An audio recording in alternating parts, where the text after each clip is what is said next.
નમસ્કાર, ન્યૂઝ 18 ગુજરાતીમાં આપનું સ્વાગત છે। હું છું આપની સાથે સંધ્યા અને સૌપ્રથમ વાત કરીશું ચોમાસાની।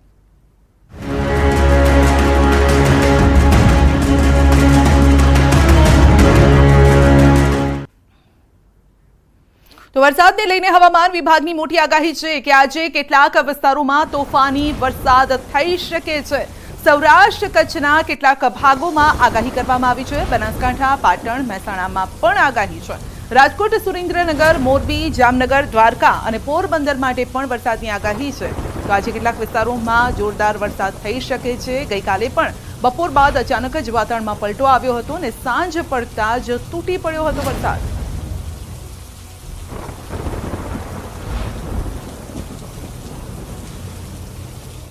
ગુજરાતના ખેડૂતો માટે સૌથી મહત્વના સમાચાર। ગુજરાતમાં કોઈ પણ સમયે થઈ શકે છે ચોમાસાની એન્ટ્રી। ગુજરાતથી માત્ર 100 કિલોમીટર દૂર છે આ ચોમાસું અને 24 કલાકથી દક્ષિણ ગુજરાતમાં વરસાદી માહોલ છે। આજે ચોમાસું પહોંચે તો છેલ્લા 10 વર્ષમાં બીજું આ સૌથી વહેલું પહોંચનાર ચોમાસું બનશે।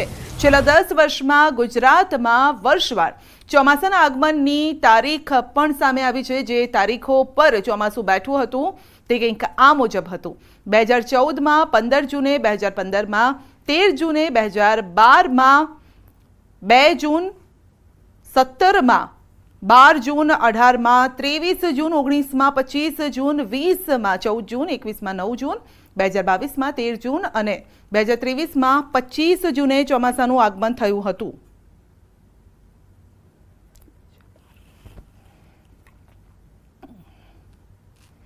તો આ વખતના ચોમાસા અંગે અંબાલાલની મોટી આગાહી છે ને સાથે જ હાલ પડતા વરસાદ અંગે પણ અંબાલાલે મત વ્યક્ત કર્યો છે। ગુજરાતમાં નિરંતર ચોમાસું ક્યારે તેની પણ આગાહી કરી છે।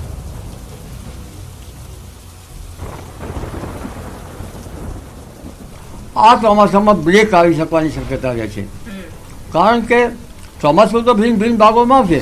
દક્ષિણ ગુજરાતના ભાગો, દક્ષિણ સૌરાષ્ટ્રના ભાગો, સૌરાષ્ટ્રના અન્ય ભાગો, ઉત્તર ગુજરાતના ભાગો, પંચમહાલના ભાગો, મધ્ય ગુજરાતના ભાગોમાં વરસાદ થશે। પણ આ વરસાદ જે છે એ કોઈ ઠેકાણે છાંટા છૂટી, કોઈ ઠેકાણે હળવો તો કોઈ ઠેકાણે મધ્યમ વરસાદ થશે અને પવનની ગતિ સાથે કોઈ ઠેકાણે 1 ઇંચ, 2 ઇંચ કે તેથી વધુ પણ વરસાદ થઈ શકે। પરંતુ આ નિરંતર ચોમાસું ન કહી શકાય। નિરંતર ચોમાસું તારીખ 21 જૂન બાદ આવવાની શક્યતા રહે છે અને આ ચોમાસું જે છે એ લગભગ પૂર્વીય ભારતમાંથી, બંગાળ ઉપસાગરમાંથી એક સિસ્ટમ ડેવલપ થશે, ડીપ ડિપ્રેશન, જેના કારણે અરબ સાગરમાં લો પ્રેશર બનશે। તો આ વખતે ખાસ ઘટનાઓ બની શકે છે। અંબાલાલના મતે આ વખતે ભૂભાગોમાં લો પ્રેશર બની શકે છે। ભૂભાગો પર લો પ્રેશર બનશે, ભિન્ન ભિન્ન ભાગોમાં। કેટલાક ભાગમાં વેલમાર્ક લો પ્રેશર બનશે। ગંગા જમનાના મેદાનો ઉપર પણ લો પ્રેશર બનશે, જેના કારણે અણધાર્યો વરસાદ કોઈ ભાગમાં એકદમ આવી જાય અને એટલા ભાગને જળબંબાળ કરી નાખે, એવું પણ બની શકે। એટલે 21-22 જૂન પછી આગળ વધેલું ચોમાસું લગભગ મુંબઈ મહારાષ્ટ્રના ભાગમાં 17 થી 20 કે 21માં આવશે અને આ વરસાદ સારો હશે। તો હાલ પડતા વરસાદથી ખેડૂતોને શું અસર થઈ શકે છે? અંબાલાલે અનુમાન પણ વ્યક્ત કર્યું છે। શરૂઆતમાં વરસાદ જો ગરમી પડે અને મૃગશીર નક્ષત્રમાં વરસાદ થાય તો એકંદરે સારું પણ ન ગણાય, કારણ કે મૃગશીર નક્ષત્રમાં 7 જૂન આસપાસ બેસતું હોય છે। 8મી જૂને દરિયામાં પવનો બદલાતા હોય છે। આ અરસામાં જો વરસાદ થાય તો કોશેટા જમીનમાં આવેલા બહાર આવે, કોશેટામાંથી ફૂંદા આવે, ફૂંદામાંથી ઈંડું કોશેટું ફૂંદો આ પ્રક્રિયા શરૂ થાય તો ઊભા જે કૃષિ પાકો છે એના પાંદડાઓ ખાઈ જાય અને માત્ર જે વચમાં એના તાંતણા છે એટલું જ રાખે। એટલે આ વખતે જો મૃગશીર નક્ષત્રમાં વરસાદ ભિન્ન ભિન્ન ભાગોમાં થઈ રહ્યો છે સારું છે, સાથે સાથે ગરમી પણ પડી રહી છે સારું છે। ગરમી અકળાવનારી તો રહે છે, પરંતુ કૃષિ માટે સારી રહેશે, કારણ કે જે જીવાત પડવાની હોય, રોગ જીવાત, એ આ ગરમીથી એની અસર ઓછી થઈ શકે। ઉત્તર ભારતમાં તો કાળમી ગરમી છે। તો ગુજરાતમાં પડતી ગરમી અંગે પણ અંબાલાલે આગાહી કરી અને અંબાલાલે ગરમી ક્યારે ઘટશે તેની પણ તારીખ આપી છે। તો આ વખતે પાછોતરો વરસાદ પણ સારો રહી શકે છે તેમ કહ્યું છે. 21-22 જૂન પછી જે નિરંતર ચોમાસું આવશે તેમાં ગરમી ઘટશે, કારણ કે અત્યારે સૂર્યની ક્રાંતિ 23મી જૂન સુધી ભારે પડતી હોય છે અને સૂર્યની ક્રાંતિ ભારે હોવાના કારણે ગરમી પડતી હોય છે અને આ ગરમી જરૂરી પણ છે. એટલે હવે ચોમાસું જે છે એ રીમઝીમ કરતું તારીખ 17 થી 20 મુંબઈ મહારાષ્ટ્રના ભાગોમાં, તારીખ 21-22 ગુજરાતના ભાગોમાં આવશે અને આ ચોમાસું નિરંતર સારું હશે. જુલાઈ ઓગસ્ટમાં પણ સારું ચોમાસું આવશે અને લા નિનોની અસર ધીરે ધીરે થવાની શક્યતા છે. એટલે સપ્ટેમ્બર માસમાં લા નિનોની અસર થાય એટલે પૂર્વ પેસિફિક મહાસાગરમાં જળવાયુ ઠંડુ રહે, જેનું ગણતરી છે એ પ્રમાણે. અને જેના કારણે ઉત્તર ઓસ્ટ્રેલિયામાંથી ત્યાંના પવનો આવે અને ટ્રેડ પવનો વેપાર હોય અને ઉત્તર ઓસ્ટ્રેલિયામાંથી શ્રીલંકાના ભાગમાં થઈ, ભૂભાગમાં થઈ, બંગાળ ઉપસાગરમાં થઈ ભારતમાં આવે. આ સ્થિતિ સારી રહે એટલે પાછોતર વરસાદ પણ સારો થવાની શક્યતા છે. ઓક્ટોબર માસ સુધી વરસાદ સારો રહેશે.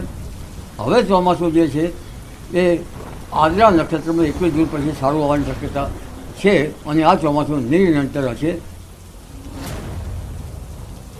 તો દારૂના વેચાણમાં બાળકનો ઉપયોગ, ખેડામાં દારૂના વેચાણનો વિડીયો વાયરલ થઈ રહ્યો છે. ઇન્દોર અમદાવાદ હાઈવે પર આવેલા ગળતેશ્વર તાલુકાના બડેવિયા ગામનો આ વિડીયો છે અને વિડીયોમાં રૂપિયા લઈ બાળક દારૂની બોટલ આપતો હોવાના દ્રશ્ય સામે આવ્યા છે. દારૂબંધીની વાતો વચ્ચે આ વિડીયો જે છે તે હકીકત તેની સામે આવી રહી છે અને દારૂબંધીના લીરા પણ ઉડી રહ્યા છે. ન્યૂઝ 18 ગુજરાતી વાયરલ વિડીયોની પુષ્ટિ નથી કરતું, કારણ કે અમારા સુધી આ વિડીયો આવ્યો છે ને અમે આપણા સુધી આ પહોંચાડી રહ્યા છે. પરંતુ વિડીયોમાં એક વાત ચોક્કસ દેખાઈ રહી છે કે દારૂ વેચાણમાં બાળકનો ઉપયોગ થઈ રહ્યો છે.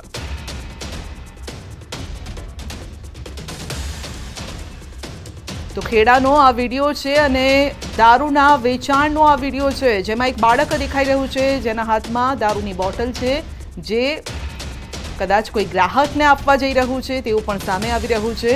જો કે ન્યૂઝ 18 ગુજરાતી આ વિડીયોની પુષ્ટિ નથી કરતું. દારૂના વેચાણમાં બાળકનો ઉપયોગ થઈ રહ્યો છે. આ પહેલાં પણ આપણે જોયું હતું કે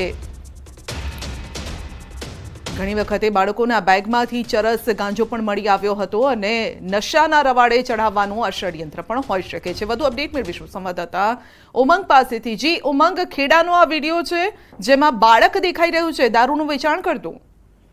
ચોક્કસ સંધ્યા, વાત કરવામાં આવે તો ગુજરાતમાં દારૂબંધીની વાતો વચ્ચે લીલા ઉડાવતો આ ખેડાનો વિડીયો છે. ચોક્કસથી પોલીસ માટે પણ આ શરમજનક અને પડકારરૂપ કહી શકાય, કારણ કે ઇન્દોર અમદાવાદ હાઈવે પર જે ગળતેશ્વર તાલુકાનું બેડેવિયા ગામ આવ્યું છે તેનો આ વિડીયો હોવાની માહિતી સામે આવી છે.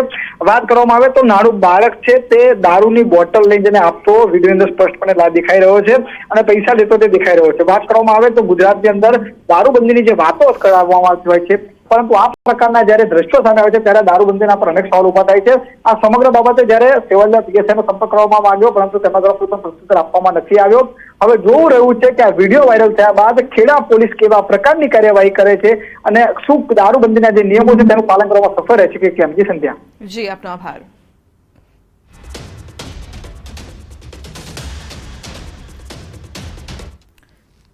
આ તરફ કચ્છમાંથી ઝડપાયા છે ચરસના પેકેટ. ચરસના બિનવારસી 10 પેકેટ ઝડપાયા છે. કોઠારા પોલીસે કબજે કર્યા છે 10 પેકેટ અને પિંગલેશ્વર નજીકના દરિયા નજીકથી પેટ્રોલિંગ દરમિયાન ઝડપાયા છે પેકેટ. અવારનવાર કચ્છના દરિયાકાંઠેથી બિનવારસી ચરસ મળી આવતો હોય છે. પોલીસે વધુ તપાસ પણ હાથ ધરી છે. તો આ અંગે તપાસ કરવામાં આવી રહી છે. તો નશાનો કારોબાર દરિયાકાંઠેથી આ ચાલી રહ્યો છે.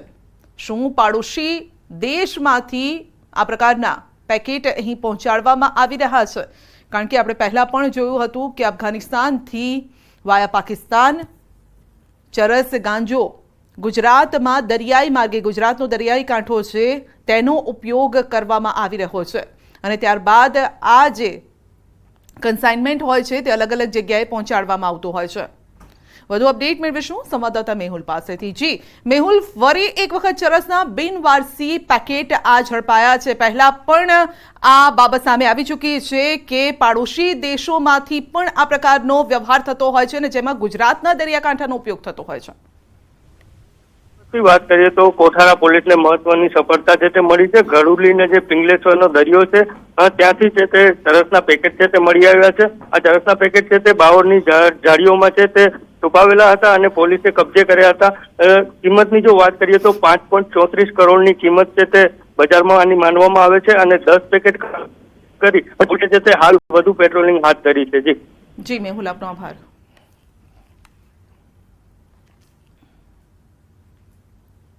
તો ધારાસભ્ય અને તેમના પરિવારને મળી છે ધમકી. આ ધમકીની ફરિયાદ કરવામાં આવી છે. જમાલપુરના એમએલએ ઇમરાન ખેડાવાલાને ધમકી મળી છે. મકાન બાંધવા બાબતે પાડોશીએ ધમકી આપી છે. જમાલપુર ખાંડની શેરી સ્થિત ઓફિસ પાસે ધમકી મળી છે. ગાયકવાડ પોલીસ સ્ટેશનમાં ફરિયાદ પણ નોંધાઈ છે. તો ઇરફાન નાગોરીએ ધમકી આપી હોવાનું સામે આવ્યું છે. તો જેના દ્રશ્યો પણ સામે આવ્યા છે. બબાલ પણ થઈ હતી. આ બબાલ કદાચ મારામારી સુધી પહોંચી હોય તે પ્રકારના પણ દ્રશ્યો દેખાઈ રહ્યા છે. તો મકાન બાંધવા બાબતે પાડોશીએ ધમકી આપી છે. તો અમદાવાદમાં ધારાસભ્યને ધમકી આપી છે, પરિવારને ધમકી આપવામાં આવી છે અને આ મામલે પોલીસ સ્ટેશન સુધી આખી બબાલ પહોંચી છે.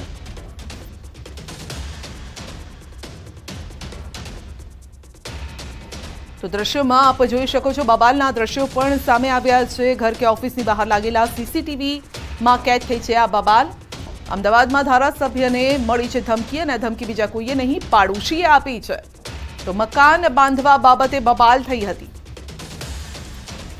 જમાલપુરના એમએલએ ઇમરાનભાઈને ધમકી આપવામાં આવી છે. તેમના પરિવારને પણ ધમકી અપાઈ છે અને આ મામલો પોલીસ સ્ટેશન સુધી પહોંચ્યો છે. તો પોલીસમાં ફરિયાદ કરવામાં આવી છે. હવે જોવાનું રહેશે કે મામલો સમજાવટથી પાર પડે છે કે પછી આ મામલે પોલીસ હવે કોઈ એક્શન લે છે.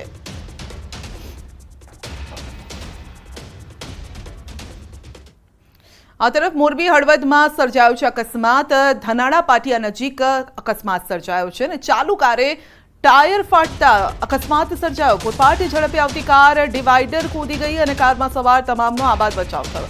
સમગ્ર ઘટના સીસીટીવીમાં કેદ થઈ છે. કાર અમદાવાદથી માળિયા તરફ જતી હોવાની માહિતી સામે આવી છે. તો સીસીટીવી સામે આવ્યા છે.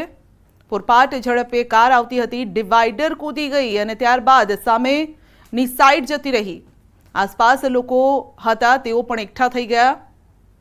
તો હળવદના ધનાળા પાટિયા નજીક અકસ્માત સર્જાયો.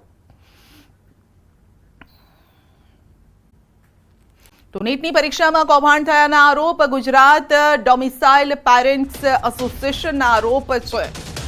પ્રમુખ ડોક્ટર વસંત પટેલે લગાવ્યા છે આરોપ.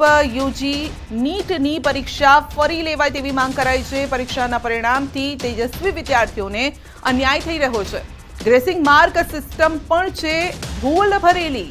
જેઈઈની જેમ નીટ ઓનલાઈન લેવાય તેવી માંગ કરાઈ છે અને સાથે જ ગુજરાત ડોમિસાઇલ પેરેન્ટ્સ એસોસિએશનના પ્રમુખે વડાપ્રધાનને પત્ર પણ લખ્યો છે.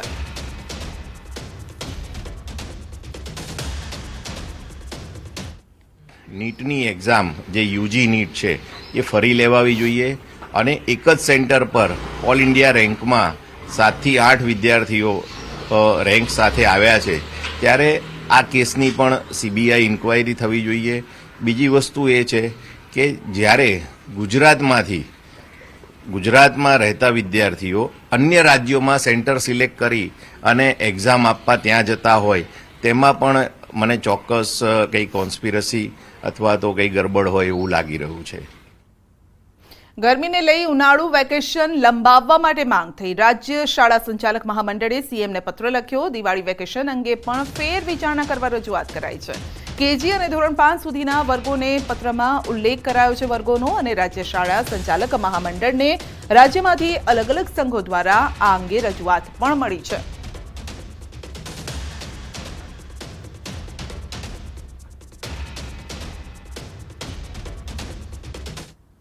પાટણની હારીજ નગરપાલિકાની બેદરકારી સામે આવી છે. શહેરમાં પૂરું પાડતી પાણીની ટાંકીમાં લીકેજ થયું છે. ટાંકી લીકેજ થતાં પાણીનો બગાડ. એક બાજુ જિલ્લાના ગ્રામ્ય વિસ્તારોમાં પીવાના પાણીની બૂમ છે તો બીજી બાજુ પાણીનો વેડફાટ થઈ રહ્યો છે. ટાંકી લીકેજથી પાણીનો બગાડ થઈ રહ્યો છે અને છતાં પણ પાલિકા તંત્ર ઘોર નિંદ્રામાં છે.